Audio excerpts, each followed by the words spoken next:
नाना विधि प्रहार कर शेषा, राक्षस भयऊ प्राण अवशेषा। रावण सुत निज मन अनुमाना, सकंठ भयऊ हरहि मम प्राणा। शेष जी ने अनेक प्रकार से प्रहार किए, राक्षस के प्राण मात्र अवशेष रह गए। रावण पुत्र मेघनंद ने मन में अनुमान किया कि अब बड़ा संकट हुआ है, मेरे प्राण हर लेंगे। वीर घातनी छाड़ सांगी, तेज पुंज लक्ष्मण और लागी। मूर्छा भई शक्ति के लागे, तब चले गये निकट भय त्यागे।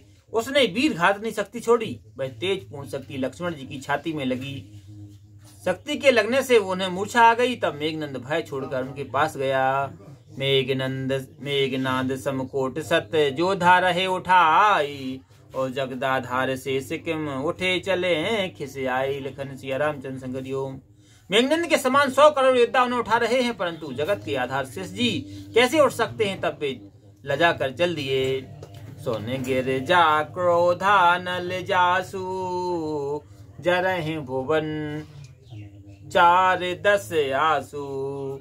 सक संग्राम जीत को ताही, से बह सुर नर यग जग माही। हे पार्वती सुनो, जिनकी क्रोध अग्नि 14 भुवनों को क्रोध से जला देती है, और जिनकी देवता मनुष्य और चराचर जगत सेवा करता है, उनको युद्ध में कौन जीत सकता है।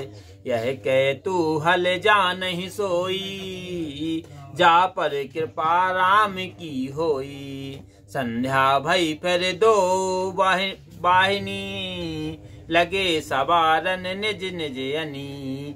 इस केतु को वही जान सकता है जिस पर श्री राम जी की कृपा हो। जब संध्या हुई तब दोनों सेनाएं लौट पड़ी, तो सेनापति अपनी अपनी सेनाएं संभालने लगे। व्यापक ब्राह्म अजित भुवनेश्वर, लक्ष्मण ने कहा बूझ कर ना कर। तब लगी ले आयऊ हनुमाना, अनुज दे के प्रभु अति दुख माना। सर्व व्यापक ब्रह्म अजय भुवनों के स्वामी और कारणधान श्री राम जी ने पूछा कि लक्ष्मण कहाँ हैं। तब हनुमान जी उन्हें ले आए। छोटे भाई को देखकर प्रभु ने बहुत दुख माना। जहाँ में बंत कहे वैद सुसेना, लंका रही को पठियई लेना।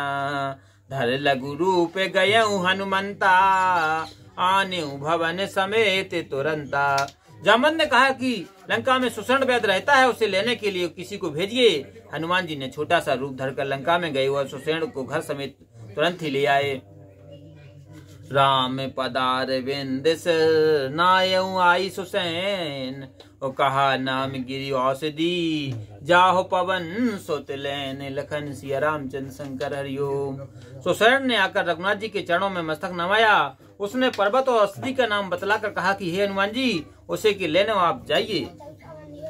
राम चरण सर से जोर राखी, चला प्रभंजन सुत बल भासी। वहाँ दूत एक मरम जनावा, रावण काल ने मुग्रह आवा।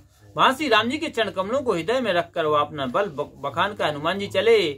उधर एक दूत ने सब वेद बतलाया। तब रावण काल नेम के घर आया। 10 मुख कहा मरम तेह सुना, पुनि पुनि काल नेम सिर धूना।